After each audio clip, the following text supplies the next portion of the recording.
సహస్రకుండాత్మక పరమశివ అనుగ్రహ ఐశ్వర్య ప్రాప్తి మహాహోమం. ఐశ్వర్యమును ఎన్నో వరాలను ప్రసాదించే ఏకైక దైవం పరమశివుడని వేదవచనం.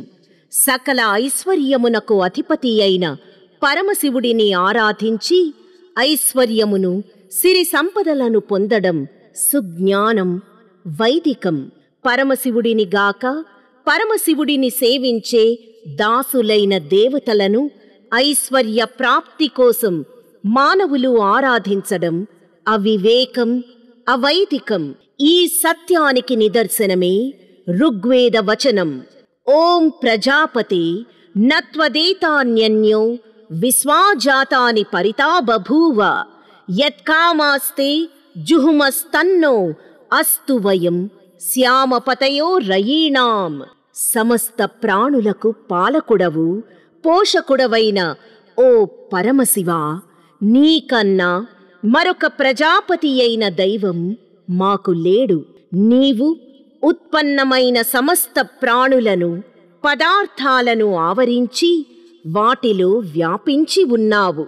మేము ఏ ఏ కోరికలతో నిన్ను ప్రార్థించుచున్నామో అందుకు తగిన విధముగా పురుషార్థం చేసి అవన్నీ మేము పొందే విధంగా అనుగ్రహింపుము.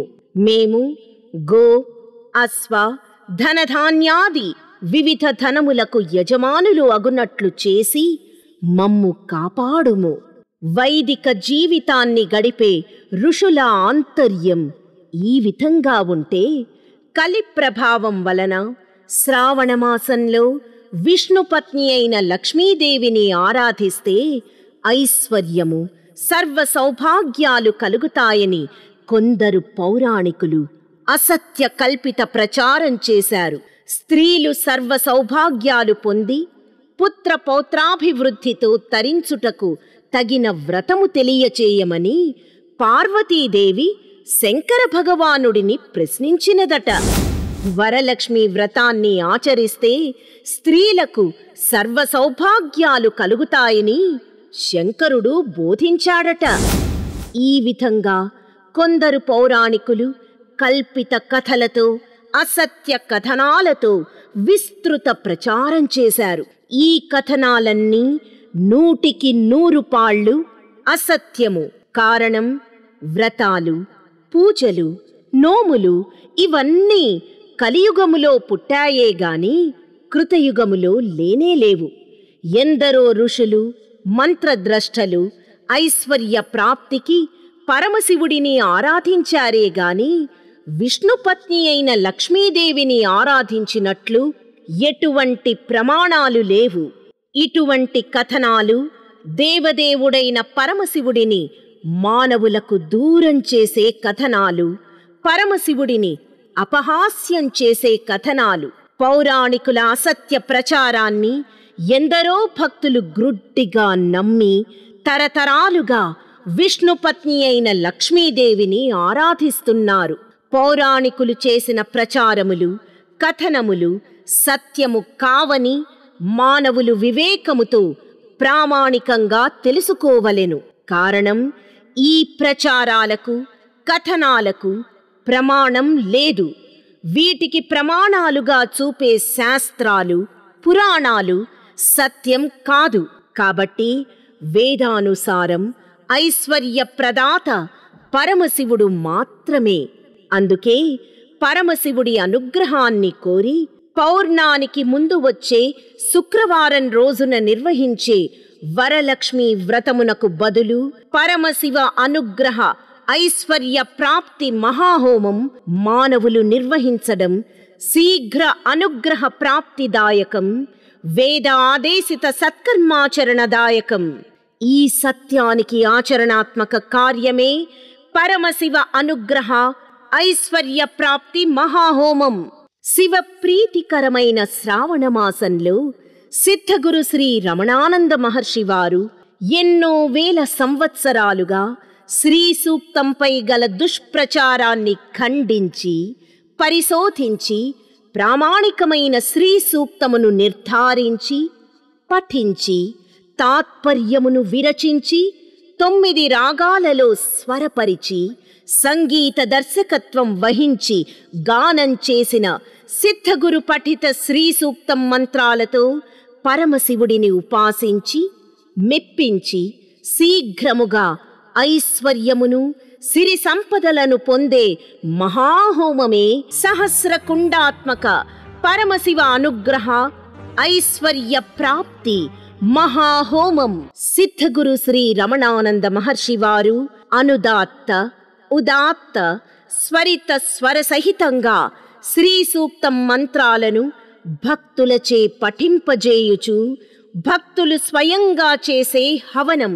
శ్రీ మహాలక్ష్మి యాగమని ఎవరో హోమం చేస్తే నీవు ప్రేక్షకుడిగా వీక్షించడం వలన కలిగే ఫలం స్వల్పం మాత్రమే.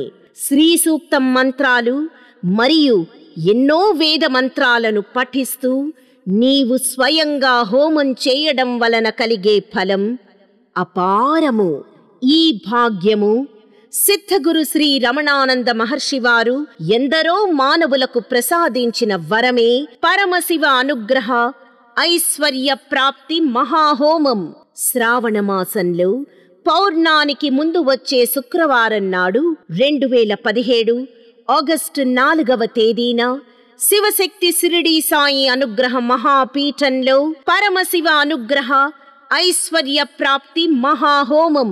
కార్యక్రమ వివరాలు 2017 ఆగస్టు 4 ఉదయం 9 గంటల నుండి 10:30 వరకు శ్రీ సూక్తంపై మహర్షి వారి అనుగ్రహ భాషణం. ఉదయం 10:30 నుండి 11 గంటల వరకు కాఫీ విరామం. ఉదయం 11 గంటల నుండి మధ్యాహ్నం 1 గంట వరకు శ్రీ సూక్తం మంత్రాలను వేద మంత్రాలను భక్తులు స్వయంగా పఠిస్తూ భక్తులచే హవనం. మధ్యాహ్నం 1 గంట నుండి 2 గంటల వరకు భోజనం. మధ్యాహ్నం 3 గంటల నుండి సాయంత్రం 4:30 వరకు భక్తుల ప్రతిస్పందన సూచనలు. ఈ అవకాశం 1000 మంది భక్తులకు మాత్రమే. ఒక కుండానికి ఒకరు గాని లేదా దంపతులు గాని హవనం చేయవచ్చును. ఈ మహాహోమం వైదిక మార్గములోనే నిర్వహించబడును. అప్రమాణికమైన పౌరాణిక మార్గములు నిర్వహించబడదు. ఈ మహాహోమం కేవలం వేద మంత్రాలతో నిర్వహించబడును. అవైదికమైన ఒక మంత్రము కూడా ఉచ్చరించబడదు. వేద ఆదేశానుసారం హోమానికి కావలసిన విశేష ద్రవ్యములన్నీ ఏర్పాటు చేయబడును. మహర్షివారు తాత్పర్యమును రచించిన 16 మంత్రాలు గల శ్రీ సూక్తం చిన్ని గ్రంథం యజ్ఞప్రసాదంగా ఇవ్వబడును. మహర్షివారు పఠించి తాత్పర్యమును రచించి 9 రాగాలలో స్వరపరిచి సంగీత దర్శకత్వం వహించి గానం చేసిన శ్రీ సూక్తం ఆడియో సీడీ యజ్ఞప్రసాదంగా ఇవ్వబడును.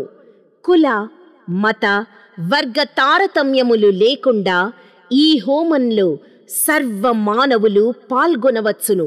ఈ కార్యక్రమములో పాల్గొనేవారు తమ పేరును వెంటనే నమోదు చేసుకోవలెను. స్పాట్ రిజిస్ట్రేషన్ సౌకర్యం లేదు. ఈ కార్యక్రమములో పాల్గొనేవారు ఉదయం 9 గంటల లోపల మహాపీఠంలో ఉండవలెను. ఈ ప్రత్యేక కార్యక్రమం తమ పేరును నమోదు చేసుకున్న వారికి మాత్రమే. వేదమాత యొక్క రాజమార్గములో పయనించడం దైవానుగ్రహ కారకం, సర్వోత్తమం, మానవ జన్మ సార్థకం. సంప్రదాయమని ఆచారమనే గోతిలో పడి పౌరాణికుల అవైదిక మార్గములో పయనించడం కాలాపహరణం, ధనాపహరణం, మానవ జన్మ నిరర్థకం. విష్ణుపత్ని అయిన లక్ష్మీదేవి కంటే దేవదేవుడైన పరమశివుడు అనంత కోటి రెట్లు మహిమాన్వితుడు. ఇదే విధంగా తమ గృహములో నిర్వహించుకునే వరలక్ష్మి వ్రతము కన్నా సిద్ధగురు సన్నిధిలో నిర్వహించబడే మహాహవనము అనంత కోటి రెట్లు మహిమాన్వితమైనది, శీఘ్ర ఫలదాయకమైనది. కాబట్టి ఈ శ్రావణ మాసములు సహస్ర కుండాత్మక మహాహోమములో పాల్గొనండి, అపార ఐశ్వర్యాన్ని పొందండి. చేసుకున్నవాడికి చేసుకున్నంత మహదేవ. వివరాలకు 7893333544 93939 63778